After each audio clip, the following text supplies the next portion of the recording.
Bismillah, alhamdulillah. Jika video ini muncul di berandamu, ini adalah petunjuk Allah Subhanahu wa Ta'ala kepadamu. Setidaknya sempatkanlah menulis sholawat Nabi di kolom komentar, insya Allah bisa menjadi bukti kecintaan kita untuk mendapatkan syafaat kelak di akhirat. Assalamualaikum warahmatullahi wabarakatuh. Harapan dan doa saya, sahabatku semua yang menonton video ini senantiasa diberikan kesehatan, panjang umur, dilapangkan rezekinya, dimudahkan dalam setiap urusan, dan terkabul semua cita-citanya. Sahabat beriman yang dirahmati Allah, dalam perjalanan hidup, kekayaan seringkali dianggap sebagai tujuan akhir yang diidamkan banyak orang. Namun, dalam pandangan Islam, kekayaan adalah ujian dan nikmat yang harus dimanfaatkan dengan bijaksana sesuai dengan ajaran agama.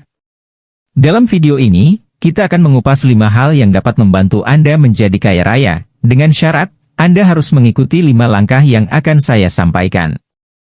Jadi, pastikan Anda menonton video ini hingga akhir agar mendapatkan informasi yang utuh. 1. Pengeluaran lebih kecil dari penghasilan. Mengatur keuangan dengan memastikan pengeluaran tidak melebihi penghasilan adalah langkah awal yang sangat penting dalam mencapai stabilitas finansial. Prinsip ini tampak sederhana, namun seringkali sulit diterapkan dalam kehidupan sehari-hari. Langkah pertama yang perlu dilakukan adalah membuat anggaran bulanan yang rinci.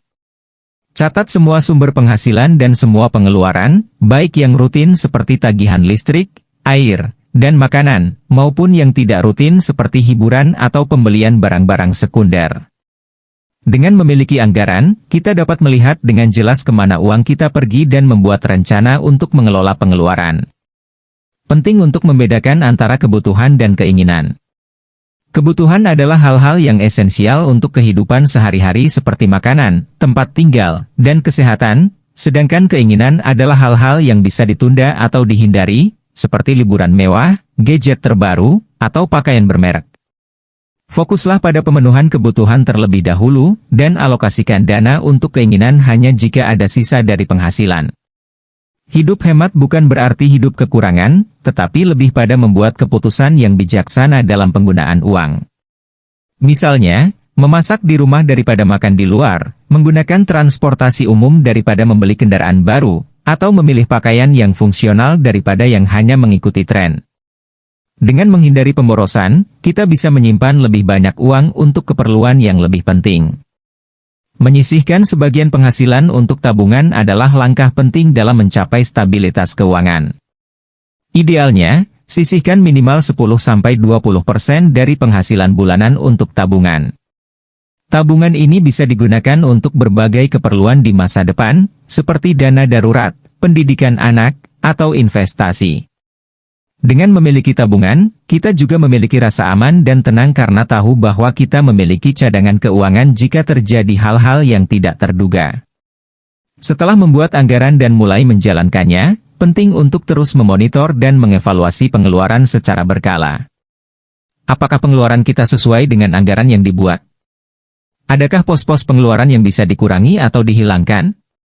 Dengan evaluasi rutin, kita bisa memastikan bahwa kita tetap berada pada jalur yang benar dan dapat melakukan penyesuaian jika diperlukan.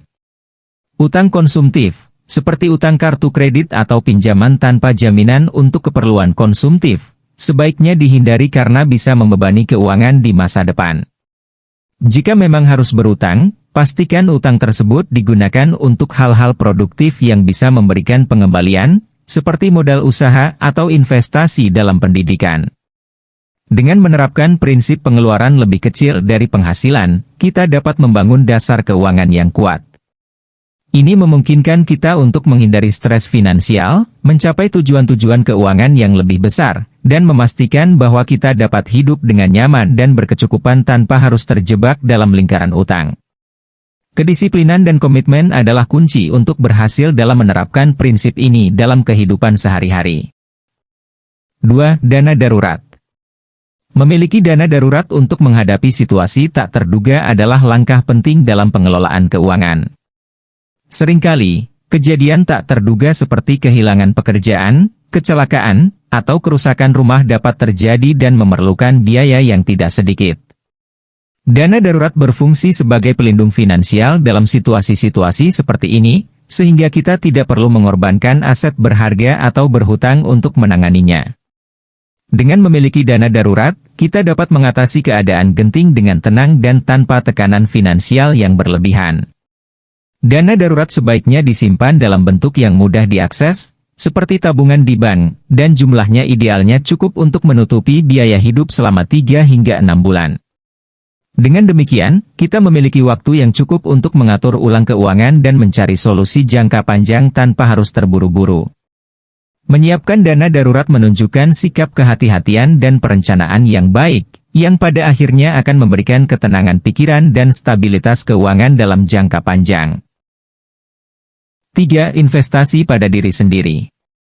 Menginvestasikan waktu dan uang untuk pendidikan dan pengembangan diri adalah investasi terbaik yang dapat kita lakukan. Dalam dunia yang terus berkembang dan berubah, keterampilan dan pengetahuan yang kita miliki adalah aset paling berharga. Mengembangkan diri bisa dilakukan melalui berbagai cara, seperti mengikuti kursus, menghadiri seminar, membaca buku, atau bahkan belajar dari pengalaman sehari-hari. Dengan meningkatkan keterampilan, kita tidak hanya memperluas peluang kerja tetapi juga membuka pintu bagi peningkatan pendapatan. Misalnya, seorang tukang kayu yang mengikuti kursus desain interior dapat menawarkan jasa yang lebih beragam dan bernilai tinggi. Investasi dalam pendidikan juga tidak selalu harus formal. Belajar keterampilan baru seperti memasak, berkebun, atau keterampilan teknis lainnya juga dapat memberikan manfaat yang signifikan.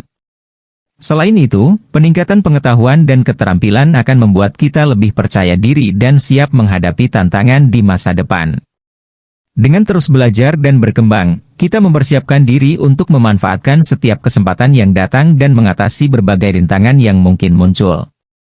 Investasi pada diri sendiri adalah langkah strategis yang akan memberikan hasil jangka panjang, baik dalam hal kesejahteraan pribadi maupun finansial. 4. Menghasilkan lebih banyak uang. Setelah memiliki keterampilan dan pengetahuan yang cukup, langkah berikutnya adalah memulai usaha sendiri atau mencari cara untuk menghasilkan lebih banyak uang. Memulai usaha sendiri berarti kita tidak lagi bergantung pada gaji tetap yang diterima setiap bulan, tetapi mendapatkan penghasilan sesuai dengan usaha dan kemampuan kita. Sebagai contoh, jika seseorang memiliki keterampilan membuat kerajinan tangan, ia bisa mulai menjual hasil karyanya secara online atau membuka toko kecil. Dengan bekerja keras dan terus meningkatkan kualitas produk atau layanan, kita dapat menarik lebih banyak pelanggan dan meningkatkan pendapatan. Menjadi pengusaha atau freelancer memberikan fleksibilitas dalam menentukan jam kerja dan metode kerja, serta potensi penghasilan yang lebih besar.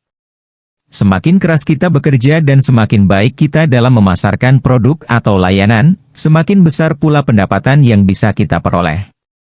Ini berbeda dengan pekerjaan tetap di mana pendapatan biasanya terbatas pada gaji bulanan yang tetap. Selain memulai usaha, mencari peluang tambahan untuk menghasilkan uang juga penting. Ini bisa berupa pekerjaan sampingan, seperti menjadi tutor, menulis artikel lepas, atau menawarkan jasa konsultasi. Diversifikasi sumber penghasilan membantu meningkatkan stabilitas keuangan dan mengurangi risiko keuangan jika salah satu sumber pendapatan berkurang atau hilang. Dengan terus berinvestasi pada diri sendiri dan mencari cara untuk meningkatkan pendapatan, kita dapat mencapai kebebasan finansial dan memperbaiki kualitas hidup.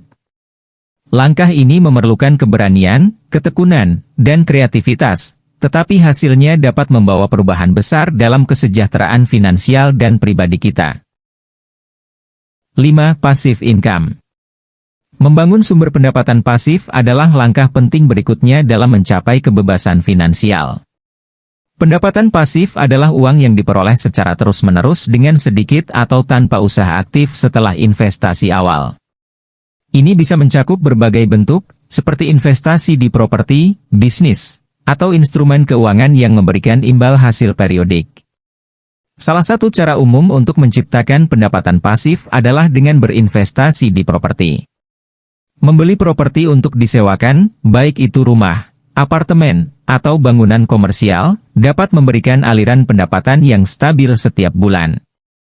Keuntungan dari pendapatan sewa dapat digunakan untuk membayar hipotek, biaya perawatan, dan bahkan menambah penghasilan kita.